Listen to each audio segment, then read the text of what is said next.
Hey, my friends. All right. I hope this is not insulting your intelligence. I am sorry if you already know this information, but I got asked by a client who was trying to load a family into his project. And he said, and he went up to load, insert tab and clicked on load family.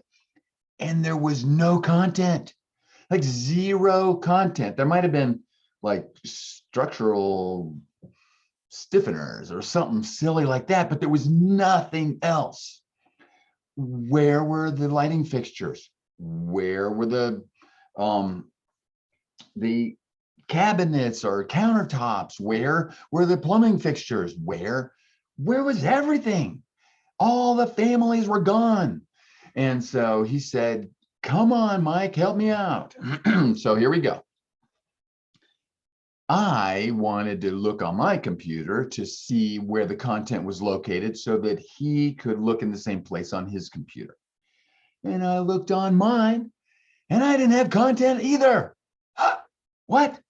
So I did something very simple and I'm going to show you guys what I did. And I told that to my client and he said, thank you very much.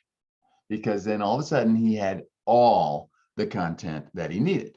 Okay, so let me just back up and say that I just, only in the last couple of weeks, I downloaded Revit 2022. And it's the latest and greatest version. Everybody should be working in it. I know you've probably got projects that are still in 19 or 18, but you gotta get with the program, bring them, convert them up. But if you load 2022 on your computer and there is no content when you click on family load or load family, then here's how you get it. All right, I will share my screen. I'm going to share my screen with you. Here we go. This is what I did, friends. I went to the Google. Yes, everybody in the world knows how to use Google, okay?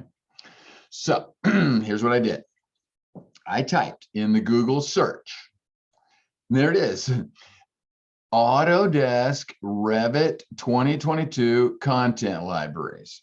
Or you could type Autodesk, let me back up. Autodesk Revit 2022 content. You don't have to say libraries. Just when you hit enter, the first thing that pops up, I know there are about 337,000 results for Autodesk Revit 2022 content libraries, which is silly. But the first one right at the top, it says Autodesk Revit 2022 content. And if you click on that, or that could be any version, look at this. It comes up to the knowledge, the knowledge base, the autodesk.com. And here we are, Autodesk Revit 2020 content, 2022 content. That's hard to say. All right, and I just scrolled down. I was like, what? If you're from Brazil, you click this button. And if you're from China, click this button. And Czechoslovakia, there's your download. Okay, French, German, Italian, Japanese, Korean, Polish, Russian. There's a whole bunch of content here. And these are all of the family libraries for all these different countries. I was scanning through all these and you know what? They don't have Pakistan. What? Why not? They don't have India. They don't have Uzbekistan, Kyrgyzstan. They don't have diddly in here, okay? But they do have some. They have some common ones. And I scrolled down and the one I went ahead and picked was US English content for Revit, okay? And it gave me the metric and the imperial for the families. When I clicked on this button, it downloaded it and it was 1.2 gigs. So it took like 30 seconds to download on my dial-up.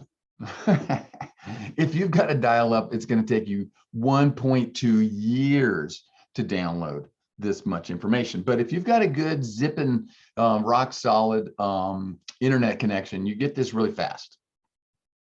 You simply You should have Revit already loaded on your computer before you do this, so that it puts it in the correct directory without any errors. So when I went to Revit, after I had loaded that content, then I went to the insert tab and I clicked on load family. And yes, look at the categories. Everything is here. There's the casework and the columns and the doors and the furniture systems. Everything's here. Windows, doors, windows. What else they have? Casework, crying out loud, curtain walls. Everything's here. So yeah, now you can pick anything you want and put it into your project. So I'm just saying, my friends, the content is out there. And if you need it, you can just do a quick Google web search, get to the Autodesk website and download the content that matches the language that you are using in Revit. So without any further ado, I know this was less of a Revit tip and more of a guidelines, but I'm telling you, sometimes if you don't have the content and the stuff you need, that's how you get it. All right. Well, that's this week's Revit tip. I hope it helped somebody that's going, what do I do? And so for that one person, that one guy that just didn't know that, you're welcome. All right. You guys have a great day and happy Reviting. See you later. Bye-bye.